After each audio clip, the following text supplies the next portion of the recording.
All right, here we go. Welcome back to Recovery for Life. Chris Howard, your counselor at Indigo Recovery in New York City. Today we're talking about resistance and the fear of getting into recovery. Frankie, you wanna lead us off? I think that I went to rehab 4 times, 3 of which, well, 2 of which I thought I was doing it for the right reasons, but it wasn't for me. The 3rd time I went to kill time, and then when I finally decided to go, it was for me when I said, I can't do this anymore.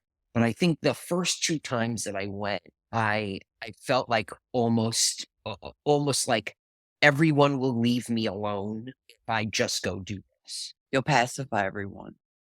Everyone will leave me alone. And you know what? My parents will be happier. Right. Let's go do this. But I wasn't in the mental state where I needed to be to get better. You weren't ready. You weren't ready. I wasn't.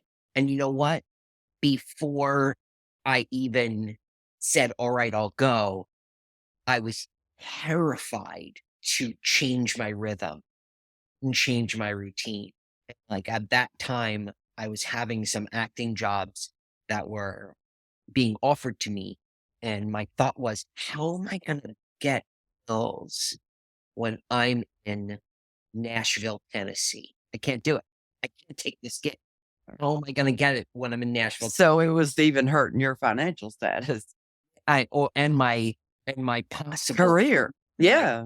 to where I am now. The fear of change. Oh, it's Yeah, you that's know? really what I was getting at, I think, when we were talking earlier about, can I even do this? And how can I possibly change my life? How is that even possible? I think like to the live whole differently. sorry. It's interesting because I was writing about this last night, kind of generally, like changing.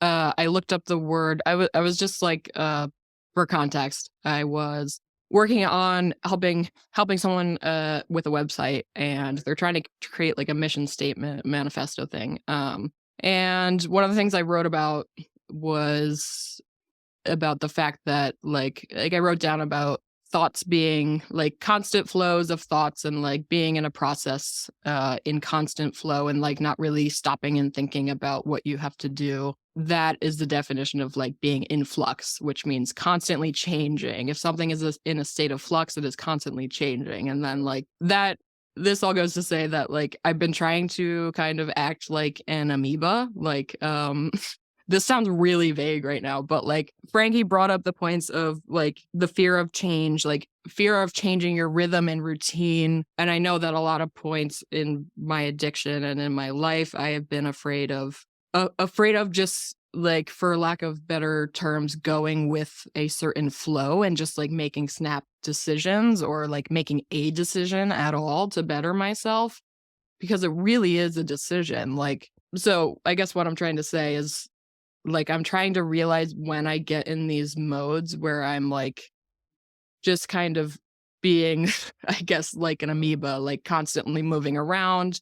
Not constantly, but just like, I don't really know how to describe it now, but I don't know, just not like constantly downing yourself about the next decision that you have to make, just kind of going with it and not worrying about like, oh my God, are still things going to stay the same? Because when things stay the same, they just like are, I don't know, being in a constant stasis is kind of freaky. Like just being, Just whether you're, monotonous.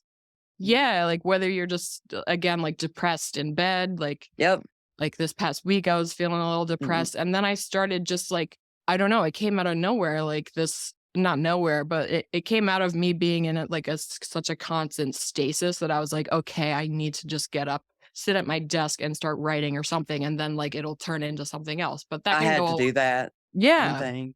Yeah, it can go This along to week. like bigger life decisions. Yep. But yeah, Amy, you can No, I say was just agreeing because I was in the bed. I've been in the bed since Christmas. I'm gonna be honest, off and on.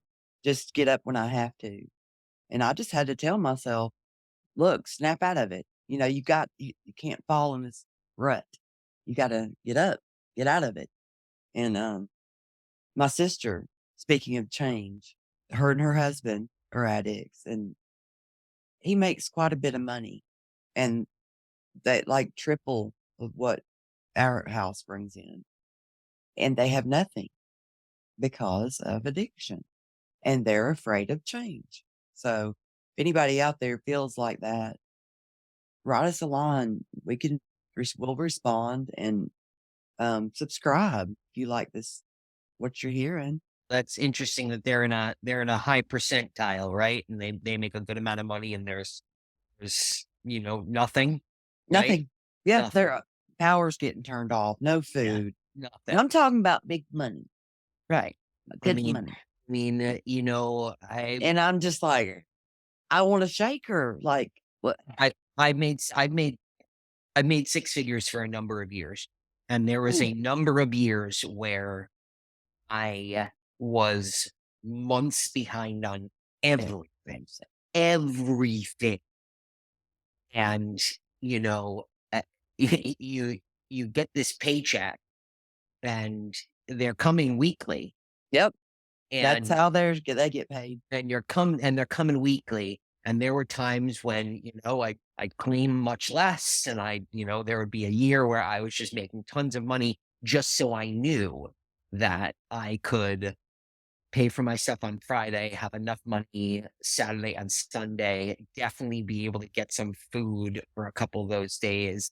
I mean, just a terrible. So see, yep. So a terrible cycle. But on the other end, when you're making that kind of money and you don't have those terrible habits, it all works itself out. Exactly. If they got to the other side of that, as we all know, as we all have this wonderful insight now that we know what happens on the other side, there's such wonderful things for them, nice things, food, money, trips. Yeah. Like you can car. You can like spread your life into so many different avenues. Like when you're staying the same. Yeah, they just want to stay the same. Yeah, as in like being in a constant addiction state. But it's scary to change it. Yeah. Right. I understand that fear of, I understand being in that rhythm and being in that, just you get up, you go to work, or you get up, you do your your stuff. Right. You go, you get your stuff, you go to work, you do the thing, you come home, you do the thing. That's what he does. Again, right? And that's the whole cycle. Yep. But that's what he does every day. But kicking that second job, which is being a drug addict, so much. There's so many gifts that come with that. And it's just so hard for someone to understand that if they don't have that moment of enlightenment. It's so hard for someone to understand what's on the other side from just someone telling them. I know, but I wonder what it takes. It's that moment of enlightenment that we were all so gifted to have. It has to happen for them, it has to happen for them. Exactly. You can't tell them, and it sucks. Yeah. Yeah, I mean, not everyone has like the privilege or the resources or, the strength to realize that people are out, not realize, but like one, realize, and two, be able to get help. No one, it might feel like no one understands or can help you, and you might have the resources to like go out and get help, or maybe you don't have any resources, and like the fear will be all consuming no matter what, if you're stuck in that cycle of staying the same. And like Frankie, like you said, you spent all of your paychecks on drugs, and so staying the same in that way. And then and then I was so terrible that I spent other people's money on the things I needed to survive. Yeah. All my money went to drugs, and everyone else's money went to me eating, me paying rent, paying bills. It wasn't my money. It was the money that I scavenged together, or somebody friend me that they were never getting back. Like, my sister's always borrowing money, and I'm like, what?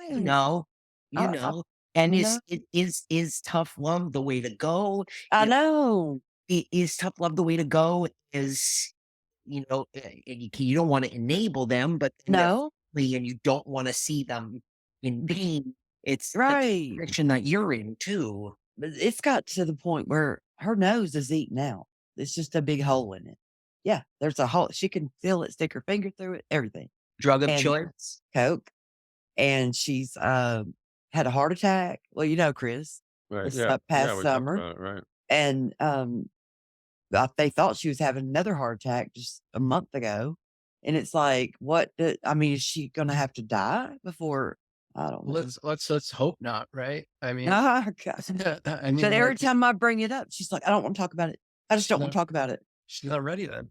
It's like the fear thing, just like it sounds like she is very afraid to want to take the leap into change. And like, if anyone listening feels like they're all consumed by fear, like if you're listening right now when I'm saying this, or if you have listened before, then, and if you don't feel like you have the resources or the strength or the courage to like reach out or get help or admit a problem, then just know that I guess you're not alone in this. And just simply even watching these podcasts is an admittal of that you do want to change, and it might take time. But sorry, John, were you trying to say something? Yeah, I was just gonna say how it was for me. I mean, I was absolutely terrified when I think it was finally 2018, I think it was, when this is after I got off of Suboxone, went on the worst run of my life, and I had no more resources. Nobody was lending me money anymore, and I didn't know what to do. And somebody had said, "Have you tried detox or inpatient?" I said, "What is that?"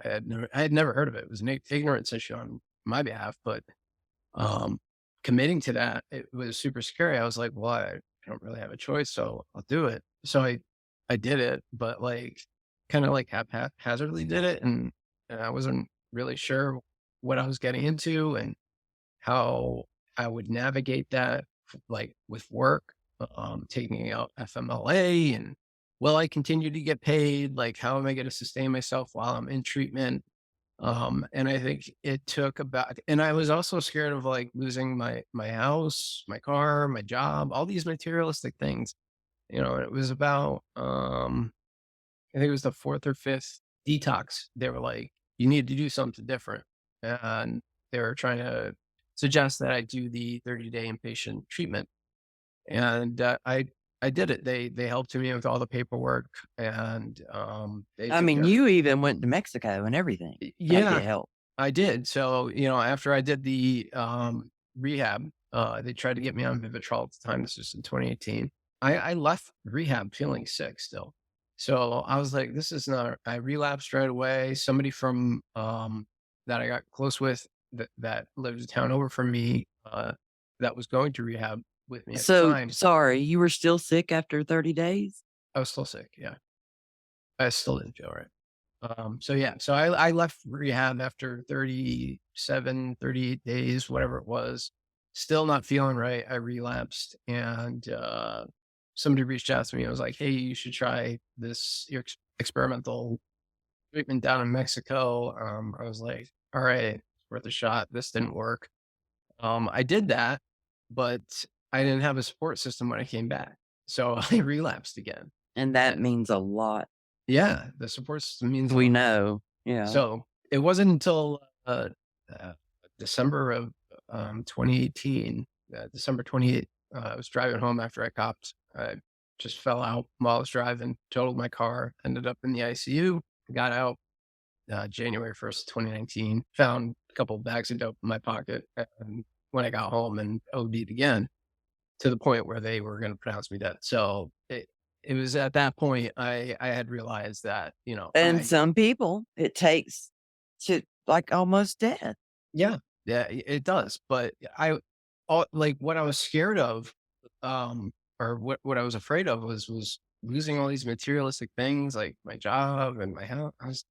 After I had that OD experience, like the second one, it was all different. My perspective had changed. Right. Like, that doesn't matter, right? Yeah. I was like, what good is a house if I can't even use it? Like I had already told my car, so forget that. I mean, you know, what good's a paycheck if I'm just going to keep dying?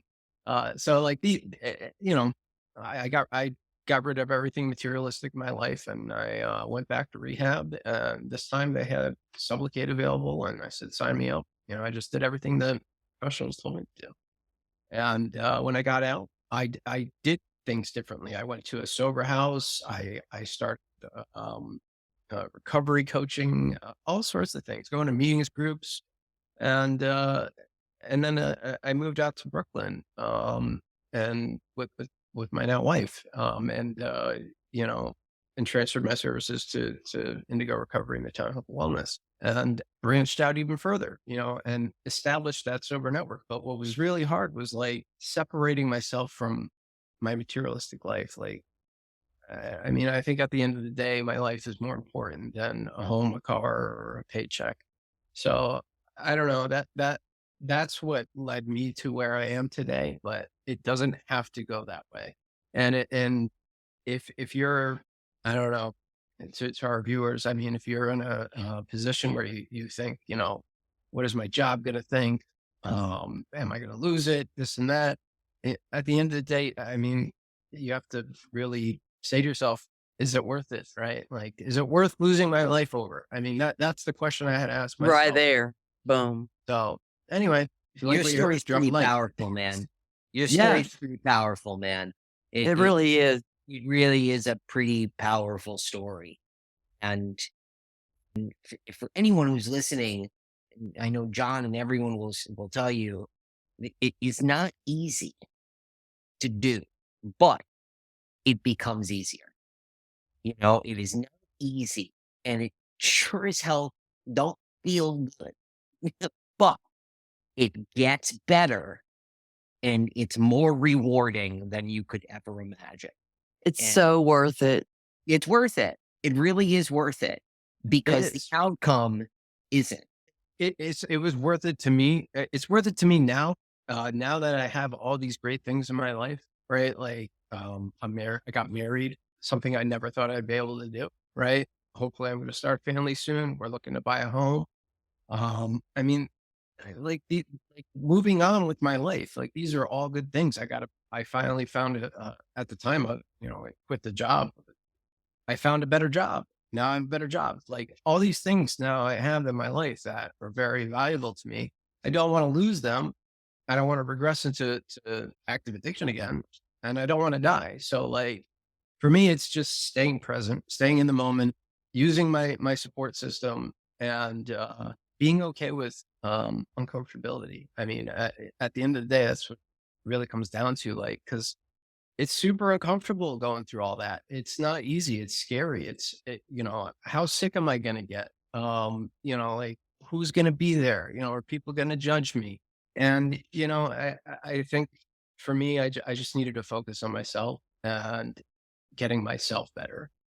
And that's what really held me into the journey I am in today. Yeah, I'm grateful. absolutely. Yeah, you absolutely. I'm grateful you are here. And when But you focus on yourself, it's yes, better for everyone else too. You Yep. know what I mean? yeah, Like, it if you cascades focus on down. yourself, right? All of a sudden, not only is it good for you, but it's good for everyone else around you. Because when, we were doing what we were doing, we weren't just taking ourselves down. We were taking down everyone with us. So it's good for everyone else too. It's good for your family. It's good for your friends. And it's good for you once you have that moment. But it is scary.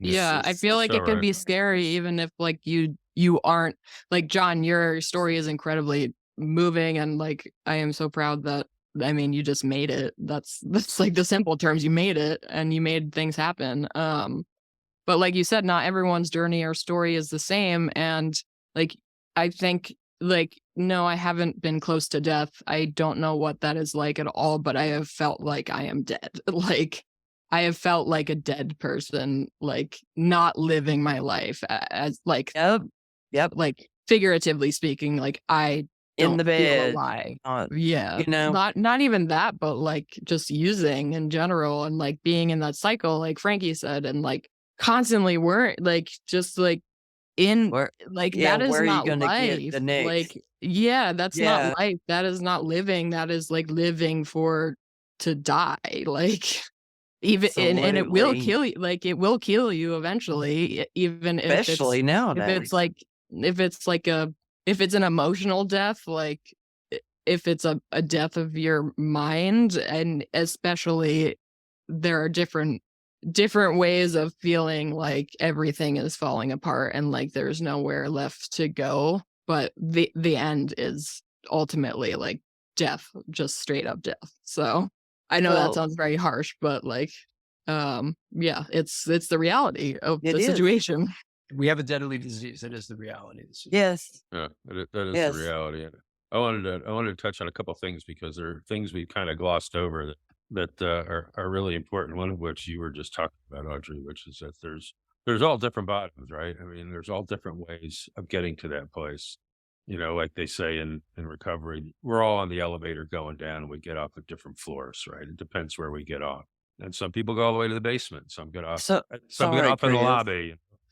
And But I just stopped and thought that it took me losing a child. So why am I questioning my sister? Like, right. For me, we were talking about fear of change. The thing that got me sober was the fact that I realized that nothing was ever going to change. I had to do something differently. Otherwise, I was just going to go on. And I would get to that place, of course, the ultimate solution, which is death on there. But that doesn't mean, and this we talk about all the time, just because I put down a substance, I still didn't change. I was still terrified of making changes to my life. I got rid of the booze. I got rid of any drugs I was doing, but it still took me years to get to a place of really wanting to change who I was. And that's another part of this whole journey is that you were talking about emotionally dead. We got to get out of that too. And, sometimes we get stuck in that for a long time too. We hit emotional bottoms in sobriety. I hit one, I think I was talking about it the other day. I forget. It was either 2 or 4 years in. I don't remember, but it was just as bad as that moment when I was ready to give up the substances. It was just as bad a bottom, and it was just as devastating, but I needed to do that too. The first one wasn't quite enough. It was enough to get me straight. It was enough to get me clean, but it wasn't enough to get me sober for real. And that's a whole nother story. So that's what you guys have said. And Amy, you said that earlier about just being in bed. I mean, you're sober, but you still have these times when it's like, what's going on here? I don't get it. This is still wrong. I don't feel good. The last thing any addict wants to feel is uncomfortable, whether it's physical or emotional. I don't care. I don't want to be uncomfortable ever. And that's the part we have to get through. Like John said, we got to get used to that because it's going to happen. Yeah. Matter of fact, Chris, you're so right. I'm dealing with that right now as we speak. Right. Like, I went through my 2-year regimen of Sublocade. That was my treatment, and I'm in recovery, right? Like this is like for me, like the really challenging part, doing thing like navigating life sober, um, figuring out what emotions I'm feeling, how I'm communicating to people and how it sounds, right? Like, it's just like really, really discovering myself, rediscovering myself, or just learning who I am. And, it's super uncomfortable. And, it's not easy, but I take it a day at a time. And I do my best. I just try to do my best a day at a time, because if I worry about what's going to happen tomorrow, or worry about what I did yesterday, it's just not good, you know? Well, to that too, I mean, there's the next fear that you talked about for a long time, which was then getting off the medication, Yeah. right? What's going to happen then? Fear number 384. There you go. What's going to happen now? New fear unlocked. That's right. New one. No, Um, yeah, that's true. Like the fear inside never really goes away. I mean, we always mention like the feelings never going away completely, but like again, things constantly change. So like you can evolve. Like Frankie said, the fear has evolved into a new level. But like you can also evolve with your fears and with your emotions. Like yeah, you'll carry them you'll carry them forever. But if you're constantly changing and growing and like not really limiting yourself to staying uncomfortable or staying comfortable with being uncomfortable, then the world will just open up to you. And like, yeah, so that's all to say that like, yeah, if I get like a fear now or about something small, or like a fear about myself, or a subconscious fear about what the fuck I'm doing with my life, and that can spiral into something, then like realizing like, oh shit, like I actually have changed a lot from where I was. Like this isn't the same. Like I'm not the same person. I have evolved, and like I don't have to go down the same spiral, and it's not going to be the same. Like it's just not the same. So it's You br- okay. you brought up a good point. Acknowledgement of progression, right? Like, and being proud of that, right? Like, it's so hard for me. Yeah. It's Uh, hard to be. No. Yeah, like it's hard. It's certainly hard to take like good feedback and compliments and things like that. But I don't But know. it feels good though. It does. If you hear them, and this is the place where I usually hear them ever. That I have totally revamped and changed in 10 years. I'm and I'm very proud of myself, and I'm proud of every one of y'all. We fucking did it now. And we changed, and we did this and changed and switched, swapped, did what we had to do to get our damn lives back. And now we're living it. And guess what? It didn't happen overnight, did it? Absolutely not. Addicts also tend to be very impatient. I want this. Why aren't I better today? I want this to happen in 3 days. What's the story here? I'm not waiting. I'm not waiting months or years. I want it right now. I want my fix of life right now. Yeah, well, addicts are kind of like millennials. You know what I mean? Um, just kidding. No, Not really. no, no, you know me. Always looking for a joke. No, but that's really true. That's really true. When you don't see results right away, you feel like you're discouraged immediately. Yeah, sure. Because I stopped doing this, and now why hasn't everything fixed itself? Right. Well, it takes about as much time to fix as you did to fuck it up. So Yep, or longer. and that's the God's honest truth. But patience is the key here. John said something before about you said something before about your support system, and then you also said and then I moved to Brooklyn, and you changed your environment completely. That's And what I did too. it's really important, I think, because I did the same thing. Me too. When I was getting Got to get out of. I moved to Queens. I now reside in Brooklyn, but I was on Long Island, and I had to move away to get away from everything, to kind of, there was still, I was afraid of doing this, but I had a crutch, and it was, well, I'm still close. And if I feel kind of sick, I can always go right here. Right. Yeah. And separating yourself from it is a really important tool. And Really is. if you change your surroundings and you separate yourself from what And you're doing every day, yeah, it Then becomes easier. Yep. It makes the whole process move a little bit. It helps. Yeah. I'm going to qualify that by saying wherever we go, we take us with us. So don't forget that. I don't want anybody to think that just because we move, we're going to get clean, because No, we'll find a way. Right? It still helps. takes work. Right. Yeah, Right. getting away from the people and the places that have been your crutches, you said, Frankie. It's a great idea to get out of that environment. Absolutely. So that it's a lot more difficult to get what you're after, right? And find a support group. If you're out there, that has changed my life. These people on this podcast, you've all changed my life. And I love y'all. And, we've built a little family here, and it just means a lot to me, and it keeps me on track. and I appreciate it. Thank you. Thank you for saying that. Amy. You're so positive, Amy. You're I so feel like also I'll like try. life is not really linear at all. So I drew a little graph here.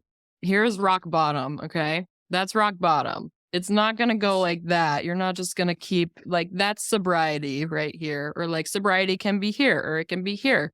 But like rock bottom, all right, that's the first one. You can keep evolving and then hit another bottom, but you're still going to go up along the way. It's not I love your linear. graph. It's great. You're Absolutely. still going up. It's That's not a straight line. That's great. I love I that. love it. It's perfect. It's absolutely perfect. But I do love you too, Amy, and I love everyone else. Drop a like if you like that graph. Right? You know, there's these things in the programs. I'm going to refer to AA or briefly here because there's these things called the promises. You know, when you come in, when I first saw these, I was in a little room on 96th Street in a meeting. There's a big poster on the wall that says all of these fears that will go away and all these other things. And I looked at it and I went, that's ridiculous. This is never going to happen. And of course, over time, these things have come true, but not forever and not all at once. So, you know, like a fear of people will go away, but it'll come back, right? And then Oh, it'll go yep. away again, and then it might come back for a couple minutes, and then it's going to go away again. So this whole process is fluid, just like Audrey's chart is that it's not a straight shot by any means, and we have to be prepared for all those moments. That's where the community comes in, right? Because if we're in a group and Amen. we know people, we talk to people. Oh yeah, I went through that 3 weeks ago. It'll be okay, right? If you're all by yourself, you're not going to think that way. You're going to think that this is it. It's the end of the world. I'm done. It's awful. I'm Don't never going wanna to do get out it. of this thing. Yep. It's over. I might as well go back to these. What's the point? What's the point of doing this if I'm going to feel shitty, right? There's no point. But if you're with somebody who says, "Oh no, I've been there. It's not forever. Don't worry about it. You'll be okay. Let's talk about it." Then you have a chance, right? Then you have a chance at getting to that next level in your graph. Yeah, Yeah, like give yourself a yeah. chance. Yeah. If you're listening and like don't feel like you can ever go out of your comfort zone or like trust yourself. Like just give yourself the chance to trust yourself. If you fail, you fail. But like Get right back up and try again. yeah, just keep trying. And if you don't trust yourself, put your trust in the professionals. Like open Absolutely. yourself up to some new perspectives. I mean, that's what I had to do. I just had to abandon all of my trust and like me being able to do this on my own and get that out of my head and just hand myself over to the professionals and let them tell me what to do until I could figure it out on my own. But I still need help. I mean, to this day, I mean, I do too. I'm always going to need help. And And knowing that, you'll get validation too. If you're in Yeah. a group, you know, yeah, which I you might mean, not get at home or wherever, you know? I remember going to like my first detox. I remember going to the groups, the mandated groups, and people coming in and speaking and telling me all these things that we're saying now, and me going, no fucking way. Right. No way. And then trying to get sober the second time and going to groups and like going 3 times a week and all these people talking about how everything is awesome now. I was like, no fucking way. And they Yeah. were right the whole time. The Yeah. whole time. I that can they were heavily saying all these things they were Yep, dead yep. wrong.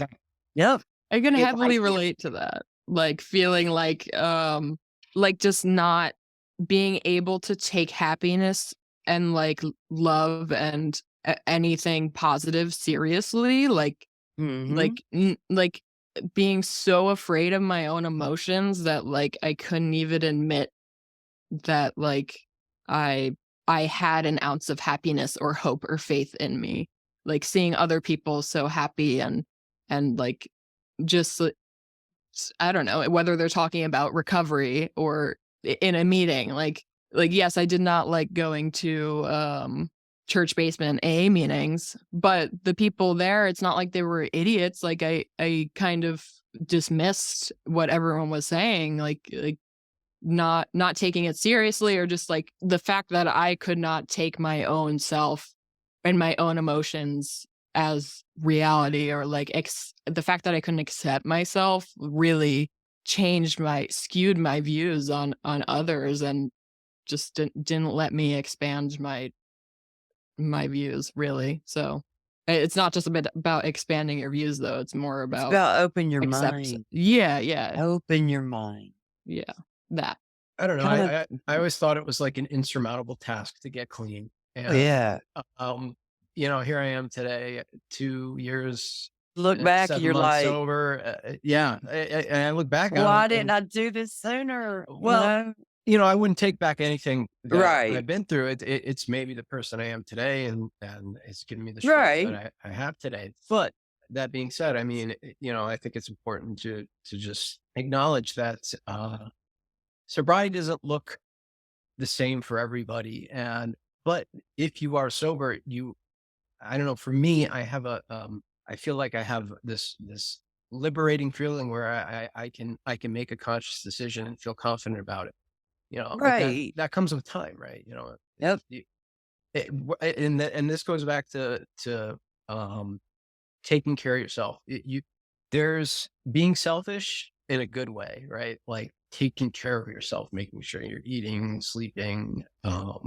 If you're trying to get in recovery, reaching out to people to do that, whatever it is, right? Like that's being selfish in a good way, because as Frankie mentioned earlier, when I'm the best version of me, people around me benefit. I mean, like, how else am I going to help other people if I can't help myself? And I learned so much from you, John, for real. it's kind of the mindset I have. But let me know if you guys relate. Yes, absolutely. Love it. Yeah, I think taking care of ourselves is one of the most important parts of recovery. I also You think got to that's learn one to of, love yourself. well, that's a tough one. That's a hard one. Learning to love ourselves is tough. I mean, I'm okay with being okay with me. Right, right. The love Because part, I haven't no. even Well, got there yeah, yet. well, we'll maybe get to that someday, but that's okay. I Baby think, steps. yeah, it's baby steps. I also think that, what Audrey was talking about, that fear of feeling, it's also a big part of being afraid to change. I don't want to feel those emotions. I don't want to know, or do I deserve to be happy? I mean, all of those things come in, and often enough, the answer is I don't. I shouldn't do this because I don't deserve this. I don't deserve to be happy. I don't deserve to be clean. I don't deserve to have friends. I don't, all of that stuff. And it keeps us in the cycle. Yeah, but I like looking back on it now, like I said all those things to myself, but now would I say that to myself? Like if I were to look myself in the mirror, would I say that to myself? Heck no. I certainly hope not. Heck no. But back then, yeah, I care less about myself. Whether I died, lived, woke up, whatever, it didn't matter. I didn't care. It was just the monotony of this really toxic cycle of self-harm, really. I mean, like at the end of the day, It that's what is. was. It really is self-harm. It is. I think it's important to realize though that like even though we say a lot in these groups, like you have to love yourself before you help other people, or you have to take care of yourself before you take care of other people. I think I kind of disagree with the idea of like loving yourself before you love other people, or before other people can love you, because like you don't have to love yourself really to like be able to have other people in your life, or like what I'm trying to say is like I do agree you have to help yourself before you help others, but the love aspect, like the self-love thing, like you can be down in the dumps and it's perfectly okay for someone else to help you, or to like try and put yourself out there. Like I don't know, I just that was a Me random giving thought. love makes me feel good about myself. So like me like showing someone else how much I love them makes me feel good about myself. So like I get it. I get it. Yeah. I Yeah. think so. If we're just comfortable enough with ourselves, we can accept love from others. Because that's something that I pushed away forever too. You can't love me, forget it. Right? That's not going to happen. So I had to be okay with me. I had to be okay enough with me to be able to accept that. Yes, at least be okay. at least be okay. The loving myself. Yeah, I've had issue with that over the years. A lot of people talk about that in recovery, and I'm like, okay, if you can get to that, that's great for you. I'm happy for you, but um, that's not my priority right now. Maybe it should be. I don't know. I don't know. There may be people in your life that unconditionally love you, right? Um, and I may not love myself, but I still accept their unconditional love, right? That is definitely an applicable situation. But like, I guess what I meant in the context was just like, um, how could I even come to this meeting and show up for myself if I didn't take care of myself? Forget the love part for a second, right? Like just that element alone, right, is what I was specifically Yeah, talking sure, about, makes you sense. know? Puppies are great for unconditional love, as long as you feed them. They're good. They'll love you. They'll love you forever. Man, isn't it good to feel though in general, Yeah. right? Once you Yeah. get used to it, Yeah, like Well, get used to it. in a broad statement, it's so Yeah. nice to feel something in general for for someone who numbed themselves for something. That's what I felt like I was doing for so many years. I was just numbing everything because I didn't want to feel anything. yeah, Yeah, well, even like a few years after technically being sober, like a few years after joining Indigo Recovery, I like 3, 4 years after, I was like, holy shit, like I can like experience things. Like I feel like I can see, like it's that much of a difference. But again, yeah, it doesn't happen right away. So yeah, it No, it's definitely not. doesn't happen, right away. I mean, even when I was on the Sublocade shot, I felt a bit numbed, and now that I'm off of it and, I'm 7 months off the shot, it's off the Sublocade shot, and I just I don't know. I'm experiencing emotions on a whole nother level. And I'm trying to figure out, if I'm happy, I'm sad, I'm whatever. I don't even know. Right. Like I'm sorting through that and trying to figure out what I'm really, really feeling, deep down. Oh, Like, yeah. So like all this, what we're talking about from where our bottom, we have had to change. Well, we're still having to change. It's a But lifetime. like you It's a said, lifetime yeah, process. mhm. And gotta that get comfortable what you being guys are talking about with comfortable. the feelings and all that. That's a different time frame for everybody too, right? We all have our our own individual roads that we're taking on this thing, and we get to these peaks and valleys as Audrey drew, at different times. It takes us all a different amount of time to get to these different places and these different levels. Yeah, and this it's all good, all of it. Everybody's right. As long as you're on the path, everybody's right. There's no wrong answers here, and there's no wrong time frame, and there's no right and wrong way to do this. As long as we're together and we're walking down the road, we're okay. It's all that matters. So maybe what do you say we hit some gratitude and close this baby out this week? What do you think? Do All it. right. Frankie, you are going first in the gratitude world. Okay. Once again, I'm grateful for this group as always and every week. I am grateful for my family, my wonderfully and incredibly understanding wife, and my baby to be. The Prince of Brooklyn arrives tomorrow. All The right. PFB. Tomorrow. Yeah, tomorrow. Very excited. I'm so happy and grateful that I am able to do this in my life, which I would have never thought in a million years that I would have been able to do. And I'm just so Amazing. happy. But to close it out as I like to do, I'm grateful for TaskRabbit. TaskRabbit came to my house today, and like built things and like set up my TV. And I'm just really happy that some genius sat on their couch one day and opened this and just created this app so that people like me who can't use a fucking hammer can hire some people to put things up. And I'm very, very grateful. Do they have bunny ears when they come, or They show up in a full kind of Easter outfit, and then off their shoulder they launch Got it. out. All right. Just when they have like tools. Good. Stop it. Anyway, Love you guys. Cool. Amy, you're up. Oh my goodness. I'm grateful for Frankie. For real. For real. You just really, gosh, I'm grateful for all of you. You know that. And I love you guys. And I'm grateful for my baby girl, my dad, my family. And I'm grateful to be alive. And I'm grateful I'm here to say all this stuff. And I'm grateful for my flowers I got from my husband Oh, for no reason. So I'm grateful. thanks. John, you're up.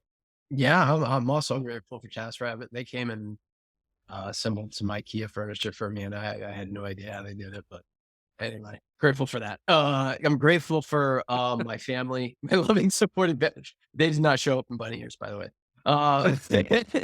Hit the break. I'm grateful for my family. I'm grateful for my wife. I'm grateful to be here on this podcast with such an amazing group of people. I'm grateful that I'm alive and sober today, and to be here with y'all, and for the viewers that tune in and listen. Thank you. Thanks, John. Audrey, you were up. I am so grateful to be here. I was a little stressed before this that I had not eaten dinner. So I pounded a protein bar, but that's just saying that because even if I'm feeling a little off and hungry, it is still an amazing time as always to chat with all of you. And I love and appreciate you all. So thank you. I'm grateful for you. I am also very grateful for the plethora of blue markers that I have. This one's like periwinkle, and it's really beautiful. That's what I drew the graph with. So thank you. Love pens and markers. I love them. They're so fun. The periwinkle graph. Graphs. It's hard to see on the graphs. screen that it was periwinkle. It is periwinkle. I'm very grateful to you guys for proving once again that sobriety can be a good time. It really is, and that we can love each other. We have that going for us, and it's always a blast being here. You guys are great, and I'm going to thank our listeners, and I'm also going to say, if you guys like what you hear, subscribe, hit the subscribe button, hit the like button, give us some kudos and send us notes and letters and cards and whatever you want through the channels. Fan mail, please. Fan mail, we will respond. We do respond. So send us a note. Let us know what you think, and we look forward to hearing from you. And once again, thanks everybody for all your insights and brilliance, as always. And we'll do it again in a couple weeks.